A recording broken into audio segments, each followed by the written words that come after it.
Thank you.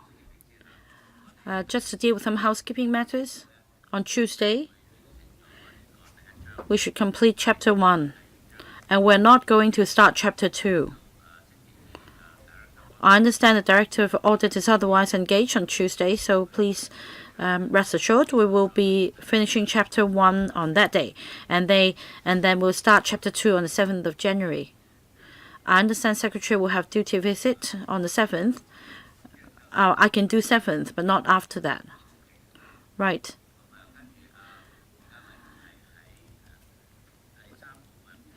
So we're still on part 3, Stephen.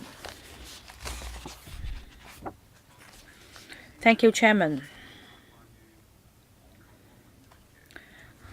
About online purchase, not many members asked about this in part 3.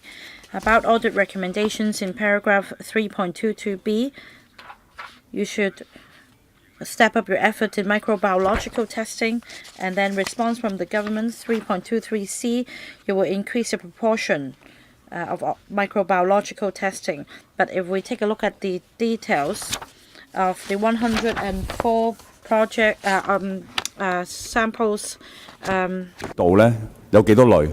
即係例如。in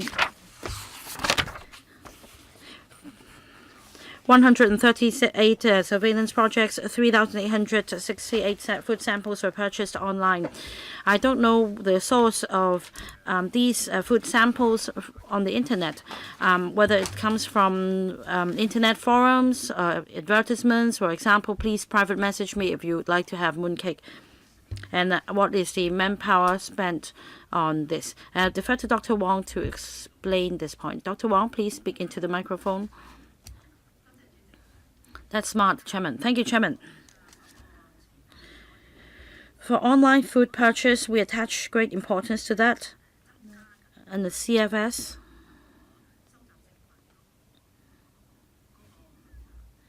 has been increasing the quota of samples collected on the internet. We had 1,500 samples collected in previous years, but in 2017, we increased the quota to 4,000. To answer members' question, on 3.23c, the CFS will increase the proportion of online food samples purchased for microbiological testing. The Director of Audit has recommended that we increase the proportion of online food samples purchased for microbiological testing. We propose to increase the proportion, but the CFS would like to take this even further. We're going to increase the online food samples purchase. We'd like to increase the number from 4,000 to 4,500 in the next year's exercise. As for about microbiological testing, it will also be increased by proportion. Mr. Ho, you haven't answered my question fully. I was asking you regarding the channels of purchase of food on the internet, whether it's from discussion forums or from online advertisements. How did you make the selection, and what was the manpower involved? We had team members from the food surveillance team performing this task, and in terms of online food purchase, in the previous surveillance project, for every project, we would take a certain approach. For example, we conducted this project on mooncake during Mid-Autumn Festival, and we also purchased food samples online.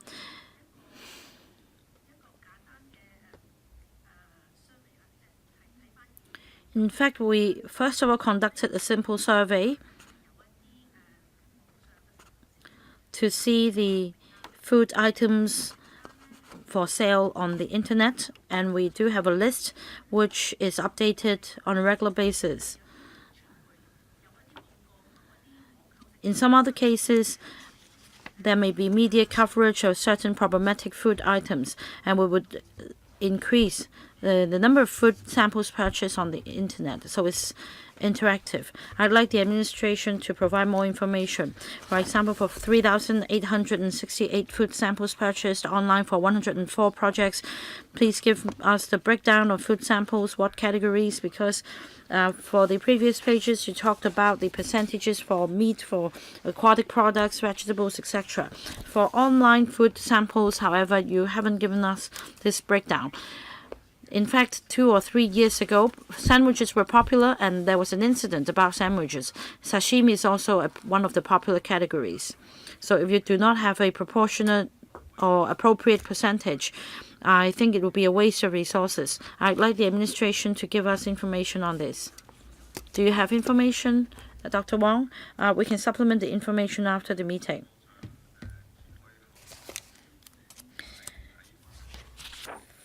Turning over the page, 3.25.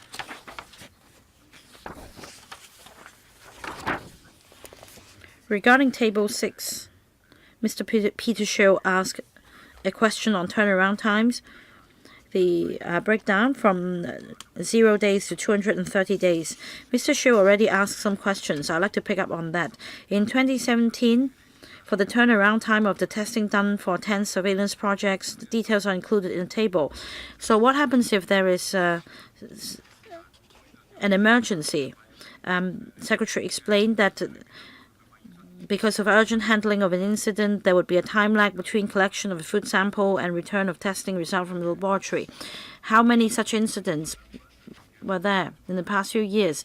Maybe Brazilian pork, hairy crab, and more recently Roman lettuce. I'd like to know the number of samples that have undergone testing that could be categorized as an emergency. Let's say if not many food samples were taken as a result of the urgent incidents, would it really account for the long turnaround time in Table 6? Who would take the question? Director? Chairman.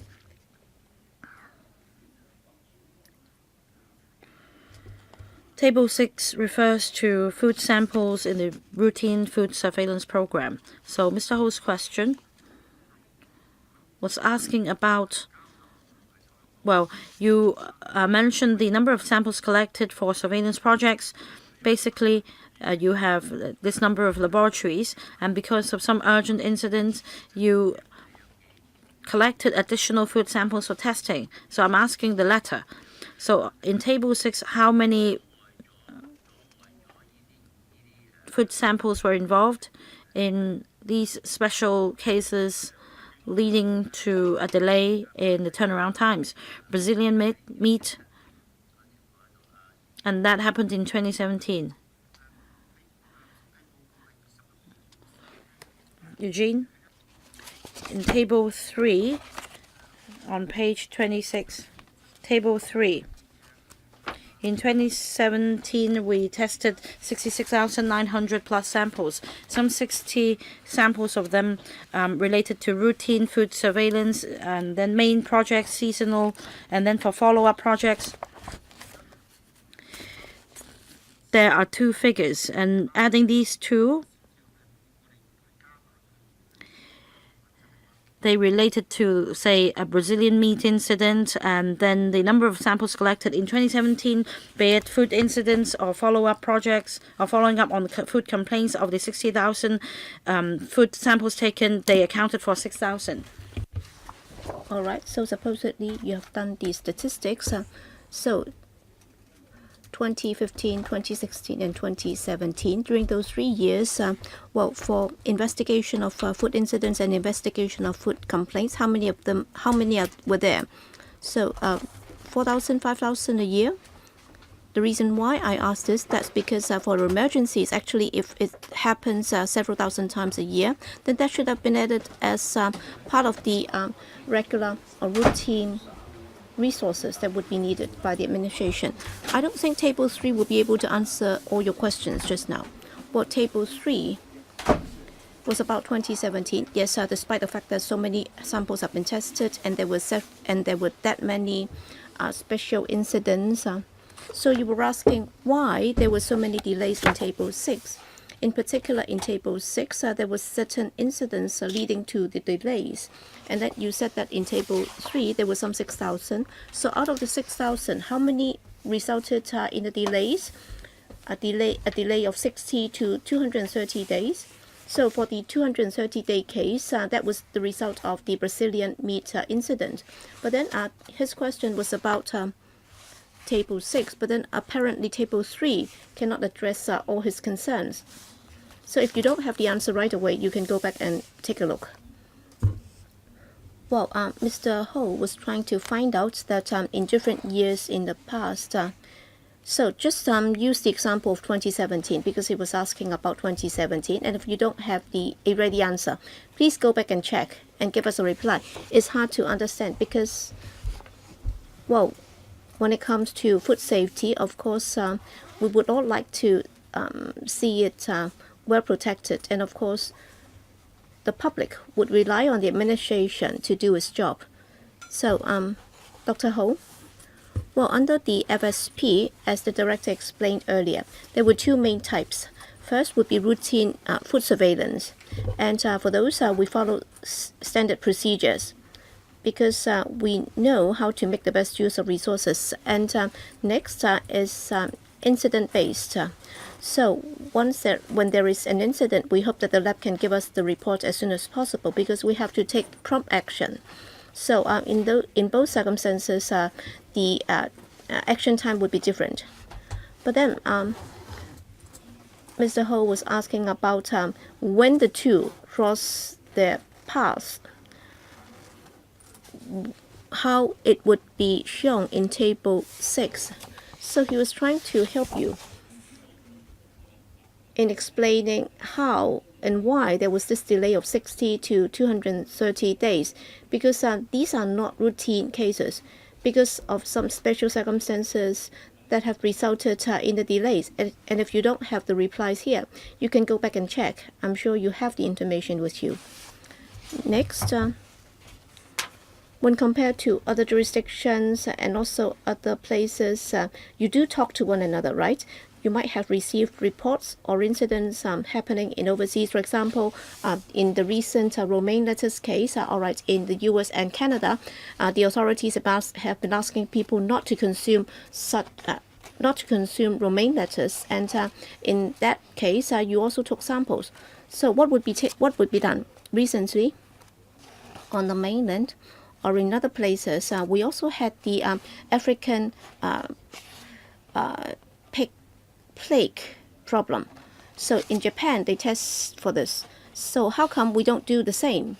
So where do you draw the line? Is it because for the CFS laboratories, because of the backlog of cases, that's why you don't think there would be a hazard to human health? That's why you don't test for that. But then in other places, they find that there is a risk. That's why they are testing for this. So why are you not doing the same?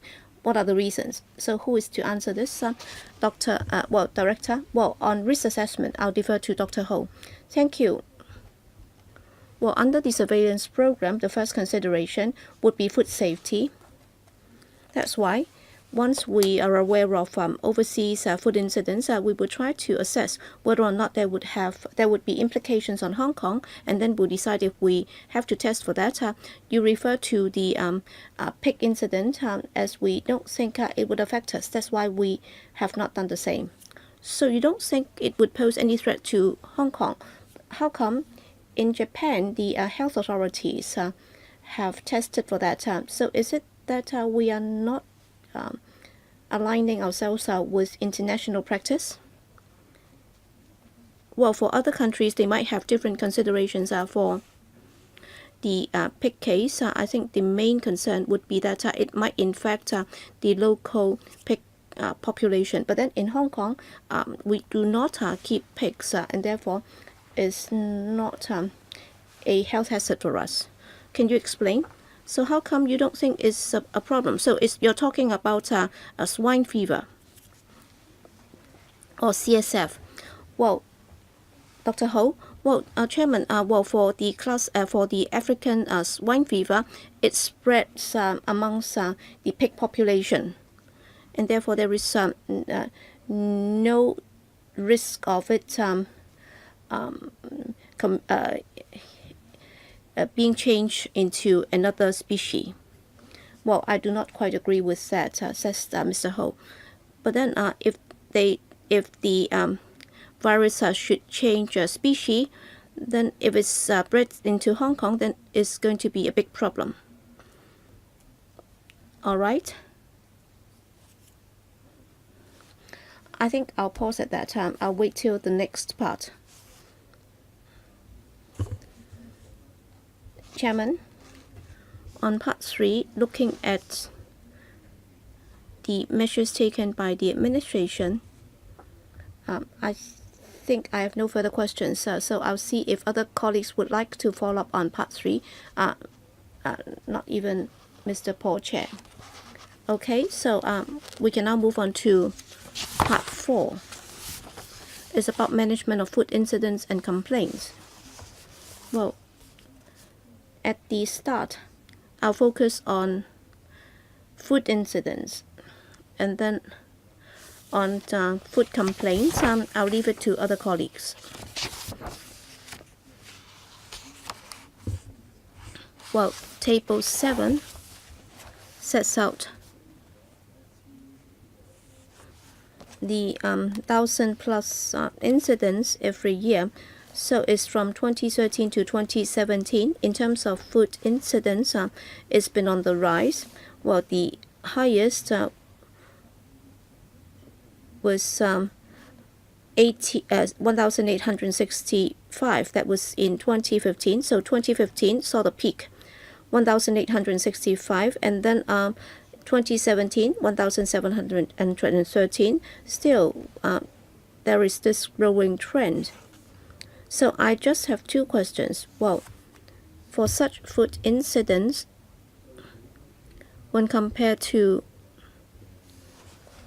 our neighboring cities or countries, how do we compare with them? Are we on the high side or on the low side? And have you spotted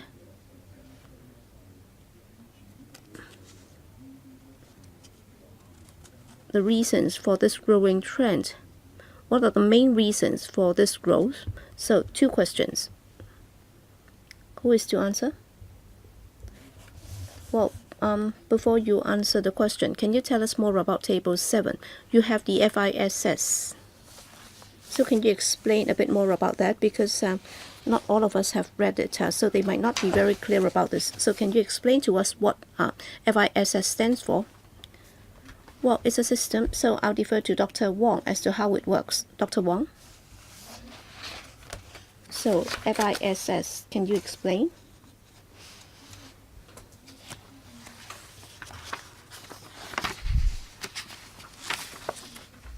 Chairman, are you referring to the issuance of food incidents post? But just now, he was referring to 2015, 1,865, and then 2016, 1,863. So, and then we have through the FISS, what is it all about? Because not all members might be able to understand that. So, what is it about? Well, in Table 7, first, FISS is the Food Incident Surveillance System. So, what is it all about?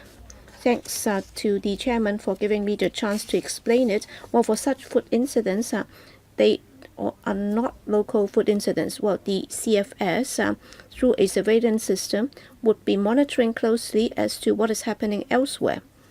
Outside Hong Kong, that is for food safety authorities, they might have issued alerts or reports. For example,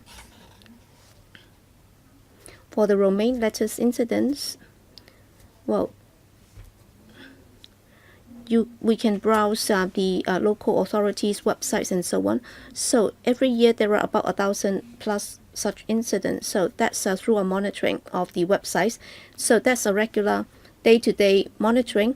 And then after receiving the notifications, our colleagues will immediately assess whether or not those incidents might have implications for Hong Kong, because worldwide there are food incidents reports, and we'll see if that food is imported into Hong Kong and whether or not it will affect Hong Kong. And if there is any suspicion that it might affect Hong Kong, then we'll take follow-up measures.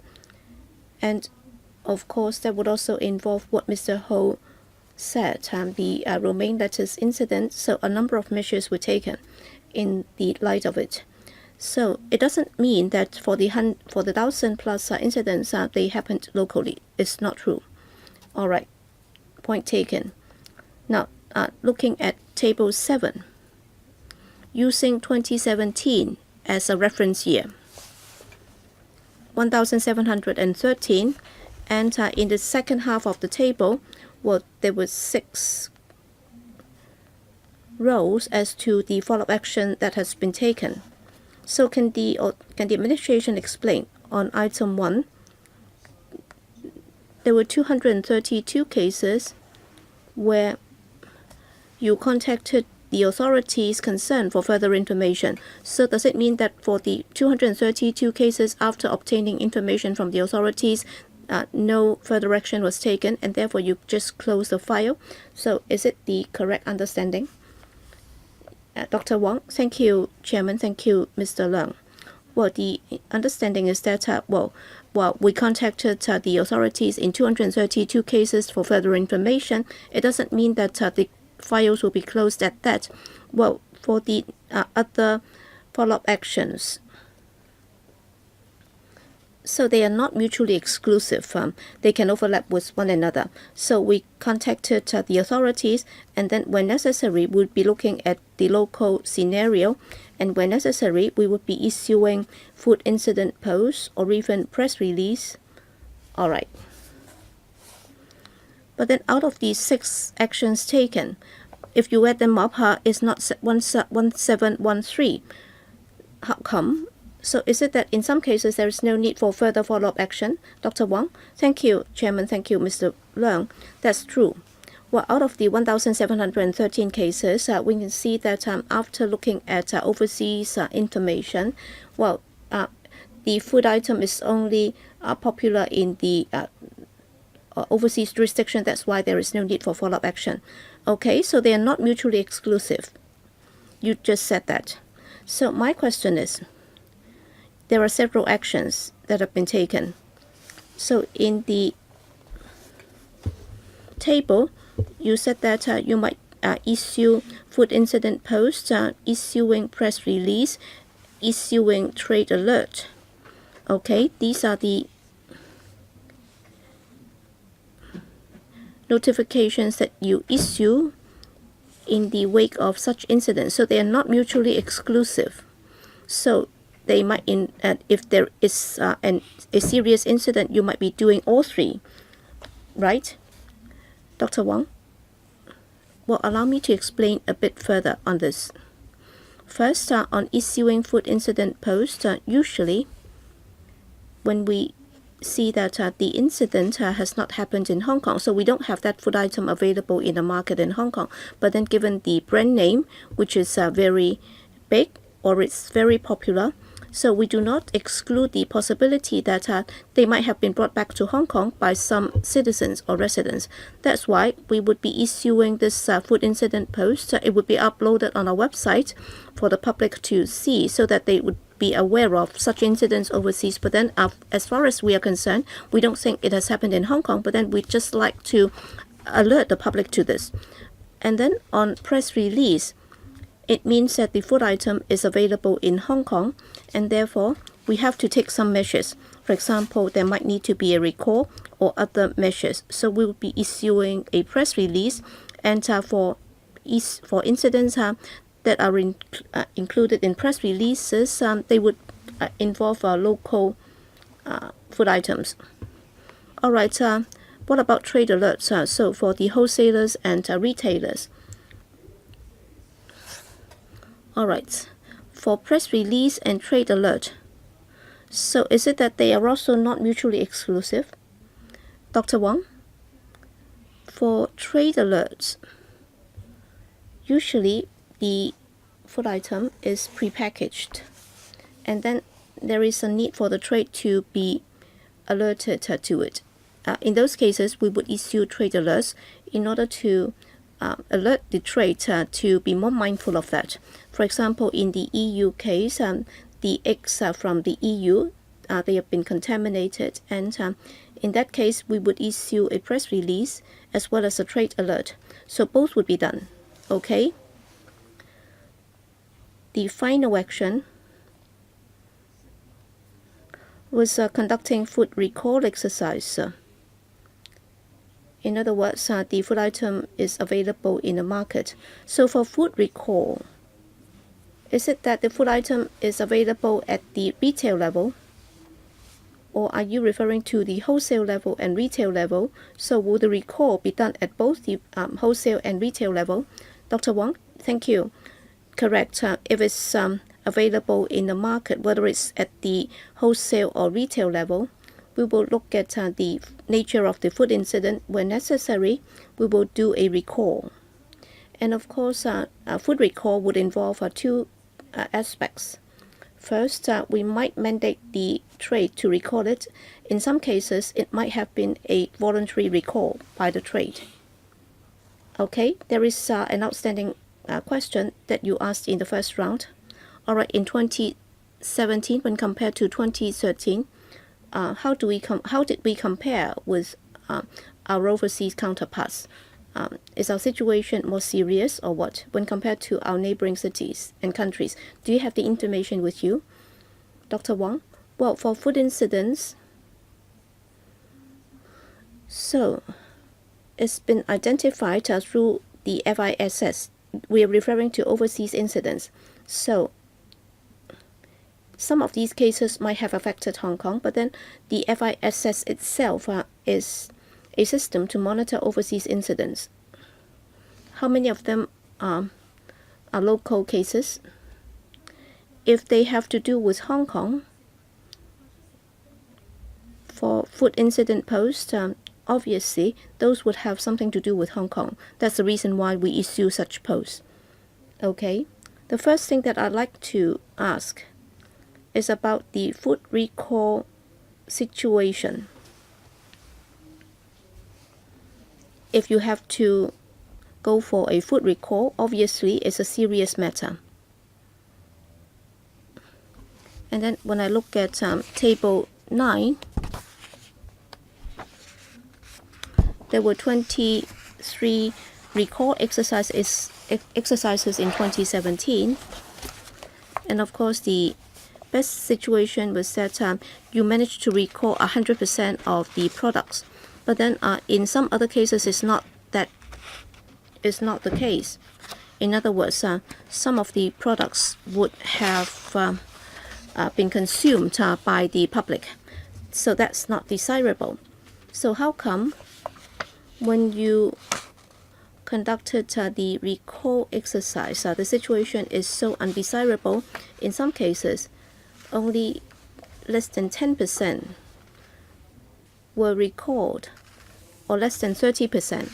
Of course, I know that in some cases, the food items or products are perishable. In other words, the public would just consume them right away. But then for those less than 10% or less than 30%, so how should we interpret that? Dr. Wong? Thank you, Chairman. Thank you, Mr. Leung, for the question. With your indulgence, Chairman, if I may explain the 23 recall cases. Of the 23 cases of recall, for most of them, they were the result of our food surveillance. And also we maintain close liaison with overseas organizations. Of the 23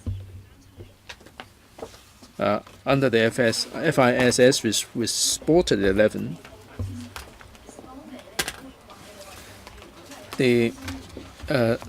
For instance, in the European rapid alert system for food and feed of the European Commission, there were 6.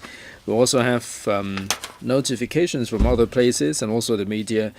In these 23 cases, as soon as we have become aware of the incidents, within the same day we dealt with the cases and we completed the investigation.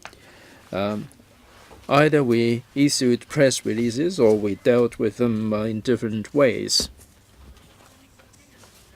Within a single day, we have had these dealt with. Why is it that the recall rate is so low? You might be tempted to ask this question. That's because some of the food will be consumed very quickly. As soon as we were alerted to this, the food items might have been consumed or sold. And we did our level best to issue the food alert and also to engage in the recall exercises within the shortest possible time. But because of the nature of the food items, by the time we issue an alert for recall, the food items might have been sold. Whether they have been ingested, I'm not sure, but they definitely have been sold. So there are many factors regarding the recall exercise. Of course, we will do a lot of enhancement work. We do have a new report which has been updated on the web for traders that would like to have voluntary recall. There is a form for them to fill out. And we will have the information in the forms, and they are supposed to let us know about the progress of the recall exercises. For certain cases, we can do more to monitor them, but for most of the cases,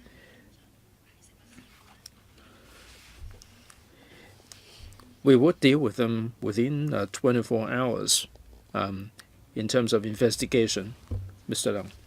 We have to be fair. Some involve 10%, 30%. Some may have disposed of the food items instead of eating them. We understand that for these food incidents, you have to rely on the notification of the overseas organizations. They may take a longer time than 24 hours, and you might experience some delays, and that's understandable. How do you work out the percentage of the recall?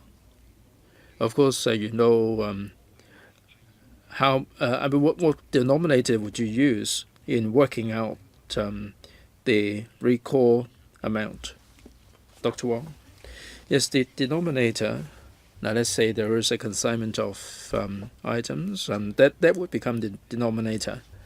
In each case, you would know, you would be able to ascertain the number of food items that would be affected, or do you just estimate? You may know that a certain consignment is contaminated. You don't know whether it is batch A, batch B, or batch C, because you have a number of batches coming in within a period of time. And for the denominator that you use, do you have a certain knowledge about the number, or is it just an estimate?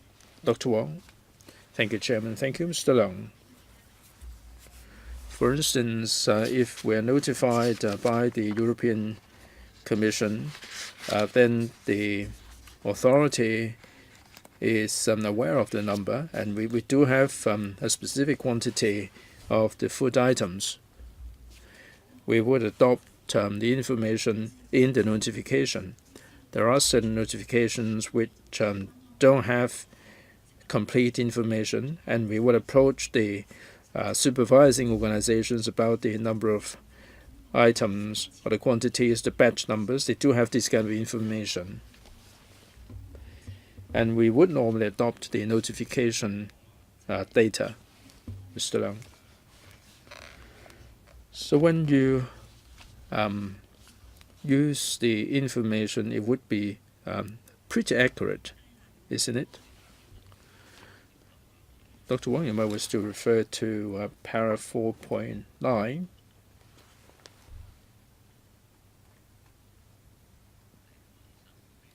Dr. Ho, Chairman, if I may supplement. In Table 9 of the report, or para 4.8, it is said that when it comes to the denominator, we will look at the quantity of the food items coming to Hong Kong, and the numerator is the amount of recall from the sector. My question is the denominator pretty accurate, or is it accurate to a certain extent? I'd like to hear from you about the accuracy of the denominator. I'm not asking for your views, right? That's why I refer you to para 4.9. Now, for information furnished to us by the overseas authority, let's say there are 100 boxes or a certain weight, the denominator would normally be accurate. Now, for the recall rate, they just work it out on the basis of a mathematical calculation. They have the denominator in terms of the batches, and the numerator would be the quantities recalled. But there are factors that are coming into play that the overseas jurisdiction might tell us that this has been completed within a particular day. But for items like dairy products, they may have found a way to the retail level of the supply chain. And the recall exercise might be subject to certain constraints. We've done that before. Let's say we're notified about the problem, the batch hasn't quite arrived at Hong Kong. We've done something at the import level, and we don't have to do any recall exercise because they haven't found its way into the market. But 4.9, you mentioned for 51% of the products were not returned in the exercises. Can you elaborate on this, please? Like I said a moment ago, the recall rate is worked out on the basis of the figures. The numerator would be the amount that has been recalled. They recall certain products. Now, the denominator is the whole batch. Let's say they notify us, and if the batch has found its way into the retail level of the supply chain, we don't have a lot of retail outlets in Hong Kong. My understanding is that the manufacturers would have the hotline for recall, and they will notify the retailers to do the recall. You have a duty of care there, and you're supposed to recall the products. And if they are not recalled, there will be implications on public health. And what role do you play there? How do you deal with this? If you can't do it, fine, just let us know. But the members of the public would need to know. Chairman, if I may, for the recall exercises, if there are incidents that have implications on food safety in Hong Kong, one of the ways we adopt is the control measures in order to minimize the impact on the members of the public. We try our best in the recall exercises. Like we said, in some circumstances, there are some dodgy products that may not be able to be recalled. Like it would depend on the timing of notification, or sometimes the product has been circulated in the market for some time. By the time we get the notification, the proportion of products being recalled would be lower. In other cases, the consumers are not unaware of the problems, but they choose not to return the products. Let's say they've purchased a pack of milk, instead of returning the product, they may just dispose of it themselves. We can't rule that out. We do have the figures there as to whether we can recall all the products. We may not be able to do it. That is fine if the products are in the warehouse. We would stop them. But there are certain products that have been circulated into the market. Then we rely on the press release, or we rely on the hotlines of the distributors for the consumers to make inquiries. And sometimes they can return the product for a refund. I don't think it would be unachievable to have 100% recall, but we would try our best with liaise with the importers and the distributors to recall the products as much as possible. Mr. Leung. For these recall exercises, do you recall the products only in serious cases? There are certain products, let's say the contamination may exceed the level just marginally. Do you have any standard whereby certain products would have to be recalled in any case? How do you make a judgment call in this regard? How do you make the decision? Who in your department is responsible for making the decision? Dr. Ho? Chairman, thank you. For products that have to be recalled, there can be different circumstances. There may be products that would be harmful. In some cases, there may be quality problems. It's gone off. In some cases, the labeling is not sufficiently clear, like they haven't labeled the certain ingredients, and we have to recall them. And in the process, we do the monitoring work, and the trade would do the recalling. We have to make sure that the trade would deal with these properly, whether they need to set up any hotline, whether there is refund to be made available. We have to supervise them to make sure that they are dealing with the products in a proper manner. Also in the market, we monitor the market.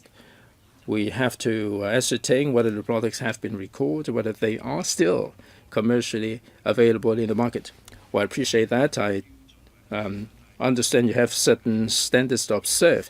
My question is, take for a simple example, there is a tin where the preservative is a little bit off the scale, and that this batch you have been notified a slight exceedance in terms of preservative. It would take 5 to 6 years and a huge quantity before the harmful effect will emerge. Would you call for a recall? Would you recall these kind of products under these circumstances? Director? Right, Dr. Ho might wish to supplement later. Let me say this. Now, if we get notified by overseas authorities, and if they spot problems with the products and they need to recall the products, then in Hong Kong we would respect the decision taken by overseas jurisdictions. If they find problems with the products being circulated in their own jurisdiction, we would respect them.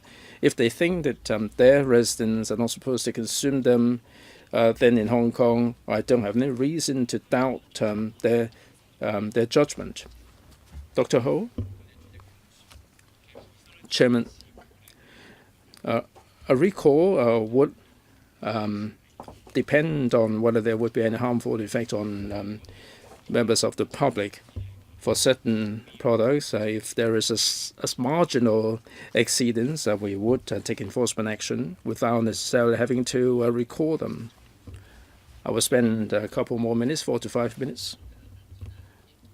I'm happy with the progress. Are we going to complete this? It depends on Mr. Ho and Mr. J, of course.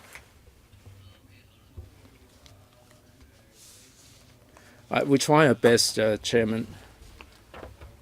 I talked about the authorities overseas giving you the notification. Now let's come back to the local situation. The FISS locally, the food incident surveillance system, if they picked up certain problems, what will be the recall process like? Table 9, for the 23 cases of recall, how many of which happened because of the notification from overseas jurisdictions? How many of them happened because of the problems you picked up locally? Which doctor? Dr. Ho, please. My chairman, Dr. Wong, already told members that in these 23 cases, 11 were picked up by the FISS. 6 were notified by the European Commission. 3 were notified by the relevant, or 3 were spotted when we monitored the media report. Mr. Leung. I think I can say from the figures that for 9 cases you were notified of the problems by the European Commission. These are overseas incidents.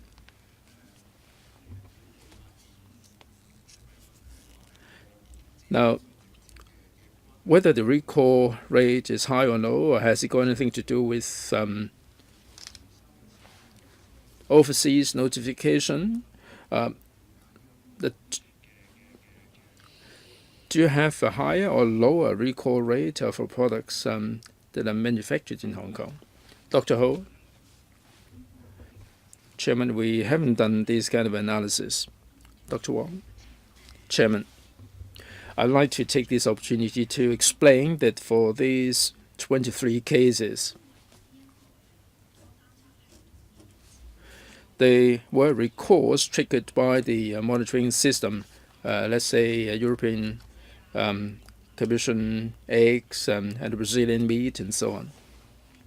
So Hong Kong food in Hong Kong is very safe. We don't need to recall them.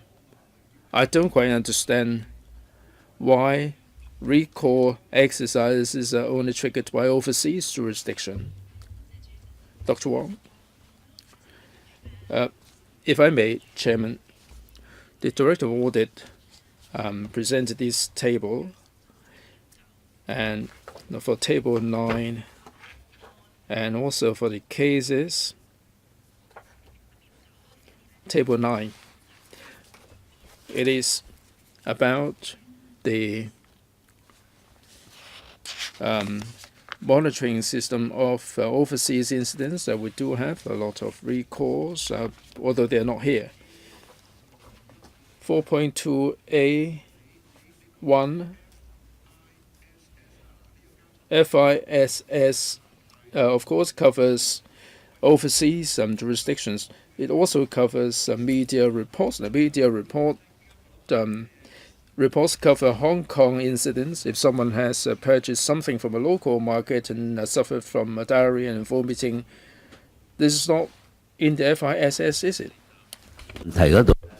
Dr. Ho, will you answer the question just now? You mentioned 3 cases involving media reports, so could you please elaborate on that? Allow me to elaborate on this case. For local cases, it is covered by the FISS. For the 23 recall cases involving media reports, 1 had to do with Brazilian meat, the other with eggs from the European Union. So apart from local media, we also read the reports from overseas media. And we have press releases from different authorities. And we also have the food surveillance program, as we explained. If recall is needed for particular incidents under the FPS, we would do so, FSP, we would do so. But according to Table 9 here, it doesn't cover recalls made as part of the routine FSP. Just not, because we need to put it on record. We can't put down the you nodded. That's correct.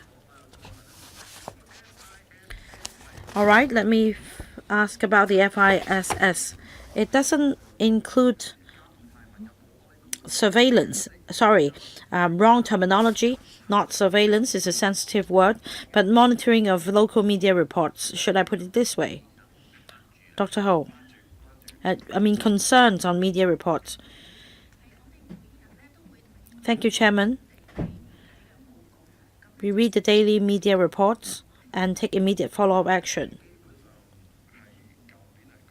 So basically, last year, local media did not report anything on food incidents, according to the information in Part 4 here. Take your time.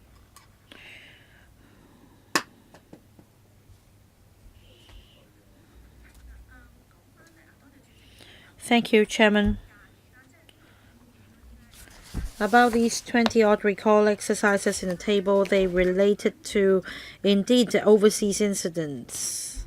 But please also explain 4.2a Roman 1. You mentioned local, the word local, food incidents.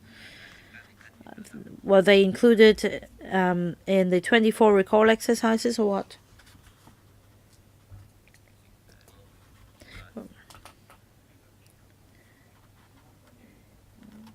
For paragraph 4.2a1, allow me to explain, Chairman. This is the so-called FISS. Sorry, please speak to the microphone, Assistant Director. Pardon me. The FISS detects overseas food incidents. For local food incidents under the FISS, they should be covered. Well, you may say that 90% of food in Hong Kong are imported, so there would be, of course, more overseas food incidents. And please allow Dr. Wong to continue. For media reports regarding local food incidents, every day we have news clippings, and we also read media reports online. For the Food Incident Surveillance System, FISS, the main target is overseas food incidents. However, it doesn't rule out local food incidents should they be reported in local media. On the other hand, we also have another team of colleagues overseeing the media reports on local food incidents. Yes, Director. Let me supplement. Mr. Leung just now asked about overseas incidents and if there are food items unfit for human consumption, whether we would recall these items. I remember that was the question. And about the 23 recall exercises mentioned in this report, they related to overseas food incidents reported to us. In some cases, however, the recall may not be a response to food incidents reported from overseas, but based on complaints. Again, we would issue press releases for food recall exercise. For example, there may be allergens in food as ingredients. For example, milk is one of the allergens, and because of the omission in labeling, we would invite the importer to recall such food products. And in the press release, we would include the hotline for consumers for follow-up action. So that's for allergic ingredients and polluted beverages or contaminated beverages. Again, acting upon the reports from overseas authorities, we would take sample checks, we would issue press releases and arrange for recall of products. We also have a hotline for consumers to make inquiries. Well, if possible, please give us some figures for reference after the meeting. Well, let me ask another question and then I will give the floor to other members. I have been rather long-winded. Well, about allergic ingredients. Well, it suddenly occurred to me a case in the UK a lady had a sandwich from Pret-a-Manger, a very ordinary sandwich, and then she boarded a plane, and then she died of allergic reaction to sesame. And this case attracted a lot of attention in the UK. Do we have any requirement that allergic ingredients should be stipulated in the nutrition labeling? It's not really directly related, but I'd like to know the answer as well. Perhaps Dr. Ho can explain about the arrangement. Dr. Ho. In Hong Kong, we do have labeling requirements. 8 types of allergens or allergic ingredients should be included, including crustaceans and the thyroid chemicals, etc., and milk products, they should be included. And if there is a presence of allergens in their food items, they should be properly labeled to notify those consumers with allergies. How about ready-to-eat products such as bread, sandwich, chicken pie, etc.? You won't impose this requirement, right? Because I haven't seen this requirement for, say, egg tart. Well, this labeling requirement only applies to prepackaged food items. For other food products, consumers would have to get the relevant information from the point of sale. Next, Mr. Stephen Ho. Thank you. Chairman, my first question is to pick up on Mr. Kenneth Leung's point on tables 9 and 10. For 4.2A1 about the food incident surveillance system, you referred to overseas and local food incidents and media reports. I'd like to know the jurisdictions or countries covered. Does it cover the food supply chain to Hong Kong? Who would take the question? Dr. Wong can take your question. Perhaps Dr. Yeung. Thank you for speaking for the first time here, so that there'll be a purpose of you coming here. Thank you. We cover several places, such as countries in the European Union, UK, Ireland, Germany, and also Americas, that is the US and Canada, the relevant authorities, and then Australia, New Zealand, and then the mainland, Taiwan, Macau. All these are covered. And we've also included South Africa. Sometimes because of language barrier, we may not be able to cover these countries. But basically, we've covered the major food exporting countries to Hong Kong. I thank you for the answer. It's quite clear. In Hong Kong, we have major food exporters, Southeast Asian countries, and also foreign domestic helpers providing food or cooking food for their householders. So I'd like to know whether Southeast Asia is covered. And about Brazilian meat, well, Latin America, you didn't mention it. On the other hand, you mentioned South Africa. So I'd like to know how wide this scope is in terms of food supply chain to Hong Kong. And if your scope is not wide enough, I'd like to know the reason. For Southeast Asia, we include Singapore. And we also checked, well, there are so many Thai food on sale in Kowloon City. Yes, the Philippines and Thailand. We love the durians there.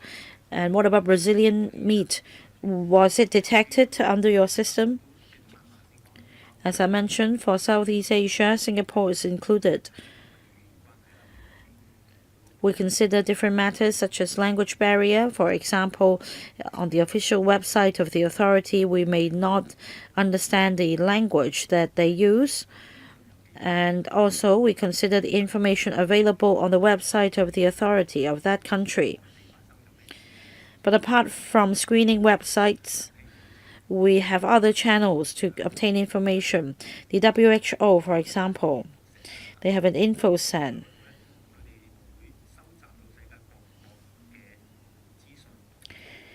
They collect relevant food incident reports from around the world. So the WHO is the coordinator of such information, and if necessary, information will be disseminated to the relevant places, including Hong Kong. FISS is one of the avenues for collection of food incident information around the world. They haven't answered my question. They talked about Singapore, but I was referring to the Philippines, Thailand, Malaysia, and the Philippines, and also what about Latin America or South America? If this is not dealt with under the FISS, how do you include them? Well, you talked about information disseminated through WHO, but we cannot fully trust the WHO in making it watertight. We do have questions whether WHO's network can cover areas such as the Philippines, Thailand, etc. If you do have the confidence, tell the public and give us some figures. Well, South Africa is also covered under the FISS. Well, what about South America? For Southeast Asia, the majority of Southeast Asia is included in the network of the WHO. So once the WHO receives a report, information will be disseminated to the relevant countries. What about South America? It's covered in our FISS. So from the Brazilian meat incident, we would agree that it is quite effective, but you need to give the public more details. I have the impression that the government is being over-reliant on the WHO and their system. Whereas for food safety incidents, we rely too much on reports made by the national food authorities. And if they don't do their job properly, and if they have food supply to Hong Kong, well, please go back and think about it. You don't need to answer me today. It's quite a tricky question. I'd like to go to tables 9 and 10. Dr. Wong referred to the numerator and the denominator. For table 9, the percentage of recall is calculated based on the number of food items recalled and the number of food items leaving the food importer. And some items might be dealt with by the importer or trader themselves. That means table 9 doesn't include information about recalled food properly disposed of on the trader or retailer's own initiative, because you use the quantity of food dispatched from the manufacturer as a denominator. Well, let me explain tables 9 and 10. They're different. Table 9 refers to the percentage of product recalled using the numerator or denominator I mentioned. Table 10 refers to the disposal of recalled food. All right. Say in table 10, I believe some food items might not have been recalled, or that the retailer might dispose of such recalled food on their own, and these are not represented in the two tables. Let's say if we need to recall milk products on a large scale, and some food items might have been dispatched to the grocery stores, etc., and they may just call the manufacturer telling them that they have been disposed of properly. But in other words, these figures are not represented in these two tables. Don't just nod, please answer, Dr. Wong. I do not have details of the 23 recall exercises, But I believe, for example, now if we have recall at the level of import, we check the quantity of food at the time of import with the importer. Now there may be different levels of sale, distribution and retail, and ideally they should be disposed of at the level of distribution. Dr. Wong, if possible, please give us a paper. Don't just say that you believe so and so, because we need to confirm it. If you don't know, just say you don't know. Don't just say you believe that to be the case. Is it the first time you attend a PAC meeting? Please refrain from using these words. You need to be firm in your answer. Because this is not a panel meeting, we need to confirm. We can't just base the answer on your belief, because we do not have the 23 recall exercises details. So perhaps I will save other questions on this part. We'll wait for your written supplementary. About cases 7 and 8. In case 7, a surveillance sample of dried Chinese white cabbage was taken from a stall in Yau Tau Kok Market. And anyway, by the time the testing result was returned, the cabbage had already been sold. I'd like to know whether there was any follow-up action on the part of the government. Was there prosecution? Did you find out the source of the dried Chinese white cabbage? Well, Mr. Ho, can you give us details about case 7 anyway? Because we have people listening to the webcast. Through the FSP, a surveillance sample of dried Chinese white cabbage was taken, and there was instrument failure, unfortunately, and the testing result then showed the Sudan dyes present in the sample. And then on the 1st of December, the CFS issued a press release. But by that time, all the food involved, problem food concerned, had already been sold out and might have been consumed by the public. And according to the footnote here, under such circumstances, the CFS had to close the case. In other words, did you take enforcement action? Did you make sure whether the kind of dried Chinese white cabbage would be imported into Hong Kong again? You shouldn't just close the case in that way. I'd like to know your follow-up actions. Who would take your question? If you're not clear, please go back and check. Dr. Ho? Let me answer this question. Yes, Dr. Ho. Well, this incident involved the presence of Sudan dyes in dried Chinese white cabbage. It was quite peculiar. We also wondered why Sudan dyes were added to dried Chinese white cabbage. White cabbage didn't require the red dye, and in fact it had to do with the strings tying the vegetables, and the dyes just seeped into the cabbage, and afterwards we already informed the trade, and improvements had been made. But you haven't answered his question.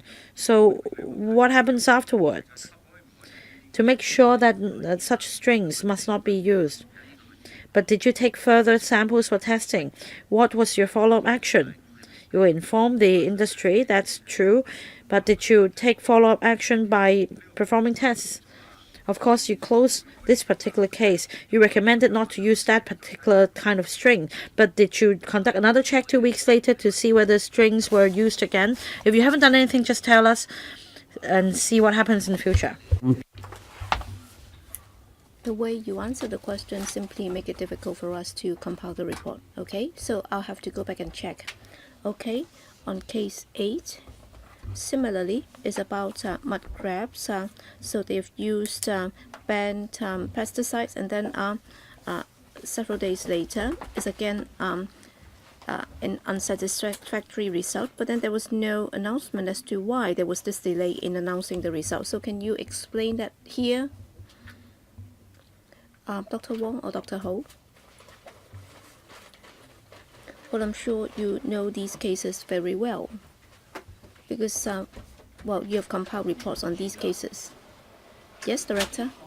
Chairman, let me say a few words on how the incident happened. So that's by way of background to this incident. Well, the incident was in mid-August 2016. We received a complaint, and according to the complainant, he or she claimed that he consumed a mud crab that he had bought from an outlet, and then he felt unwell. And then looking at the chronology of events, and then we thought about how we should take it up. All right, after consuming the mud crabs, he felt sick.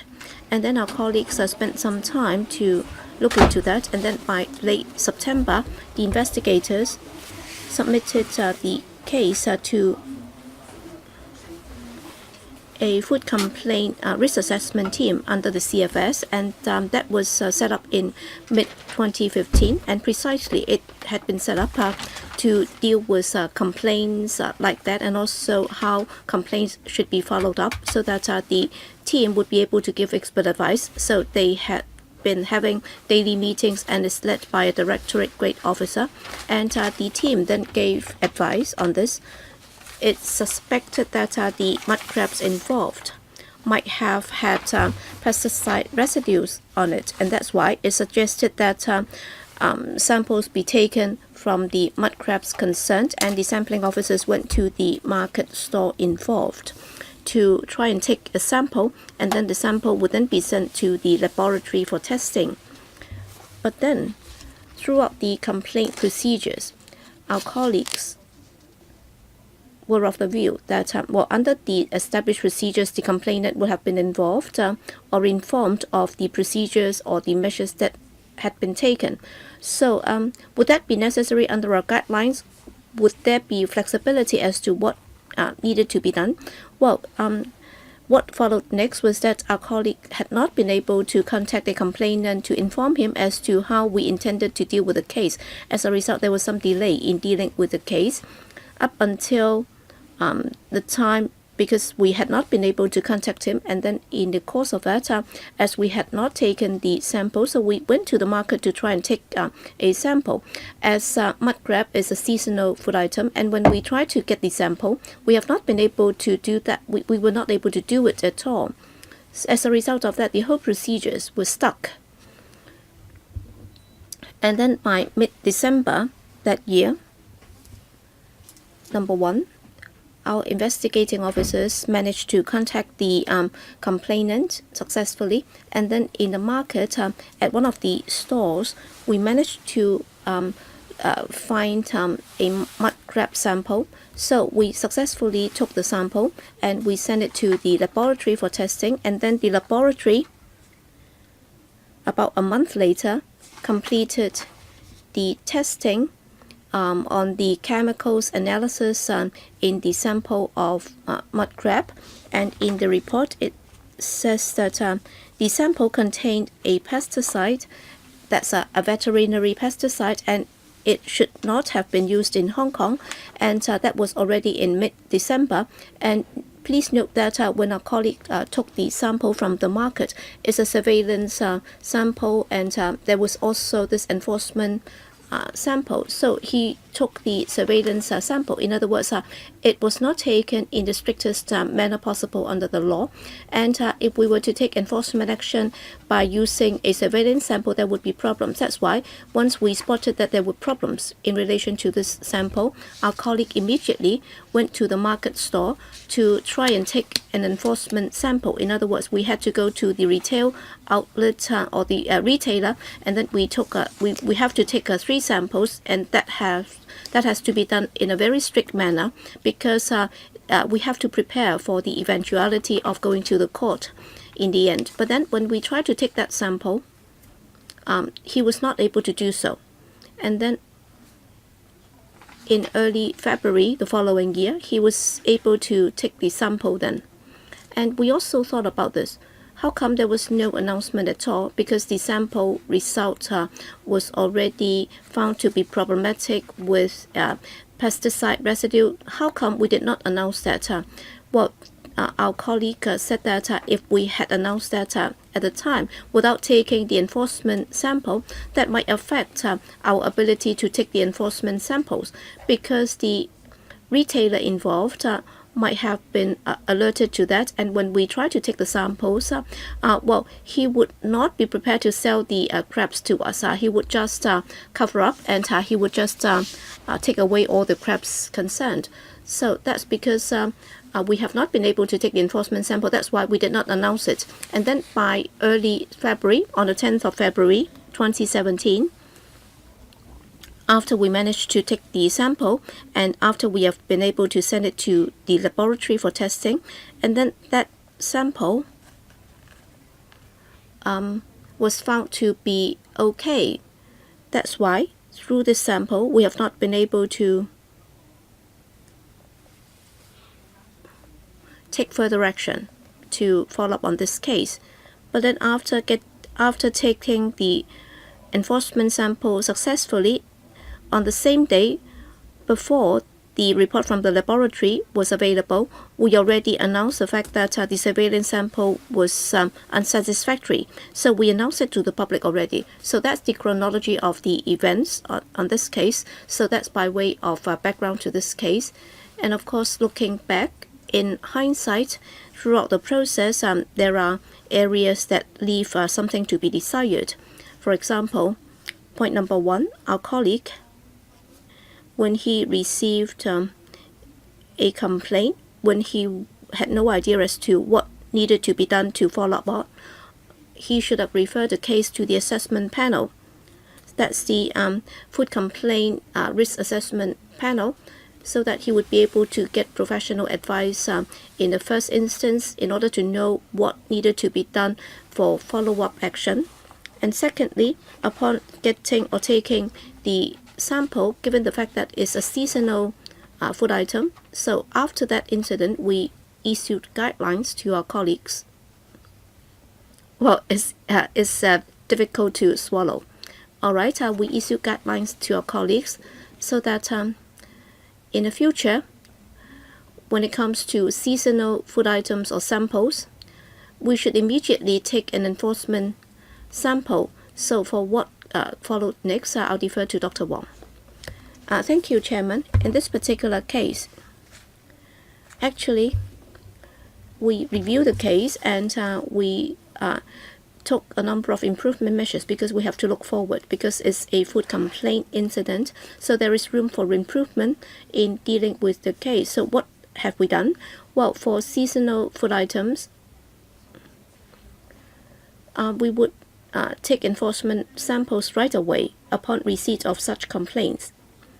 Second, even if it's just a food complaint, after taking the surveillance sample, if it fails the test, then we have changed our approach. We would immediately announce the result, and of course we will have to take the enforcement action, or take the enforcement sample right away, because we want to take enforcement action. But then with the surveillance sample, after it's been tested, we will take control measures right away, so that the public would be made aware of it. And second, in this particular case, if this case as it involves a complaint, as we only took the surveillance sample initially, we were not able to get in touch with the complainant. There was no need for us to get his consent to get the surveillance sample, because that would have been the job of the CFS. So will we be able to, well, can we agree that we extend the meeting by 10 minutes so that we can finish this line of questions? Okay, so for the improvement measures in these areas, we hope that the flow chart or the flow of work would become smoother. Mr. Ho, can you give us a paper as to how you improve the workflow, the guidelines? Yes, I think she's aware of. She knows what I was going to ask. All right, you should have taken the surveillance and enforcement samples, because it's seasonal in nature. Well, it's mud crab. Even for some vegetables, you will not be able to take the enforcement samples afterwards. So I think it's good to make improvement in this regard. Next, you just mentioned that you had this food complaint risk assessment panel. Well, is it the same case? Because next Tuesday we have another meeting. All right, in this particular case, when did you receive the complaint? Because in the audit report, there's no mention of the date. All right, you said right away that on the 15th of December, you took the surveillance samples. So I'd like to know how long did it take the assessment panel to give you this recommendation? Dr. Wong? Thank you, Chairman. According to our records, the case on the 18th of August 2016 at the district health office, we received that complaint. Okay, you received the complaint in August and you only took the sample in December. All right, you'll be submitting a paper to us. So what's the mechanism like and what are the procedures? Because just now the director said that the panel had meeting almost on a daily basis. So is it that the workload is too heavy that they only managed to do that in December? Director, well, the fact is, if you look at the chronology of events, in fact, on the 18th of August 2016, we received a complaint. As to when we refer that to the food complaint risk assessment analysis panel, well, that was in September. But then the risk panel on the 29th already gave its professional advice. So for the risk assessment group, basically, they had been very prompt in giving advice as to what needed to be done. So I hope you'd understand how things went. So that's very clear. So it has nothing to do with the panel. So upon receipt of the complaint by 27th of September, by the time when you received the advice, it took you 2 months to take the sample. Is it because you had not been able to reach the complainant? All right, we don't have much time left. I suggest that for this particular case, you should go back and take a look, and then you should give us supplementary information next time. Okay, Bureau Director. Well, Cap 132 empowers you this. That would also entail a responsibility or duty as to how you exercise that power. Apparently, in exercising that power, there are some loopholes, and that loophole would have an impact on food safety for the public. So can you go back and take a look? The reason why you have to amend Cap 132, that's because while you have been given that power, you have been tasked to do that too. Okay, so let's meet again on Tuesday. Thank you.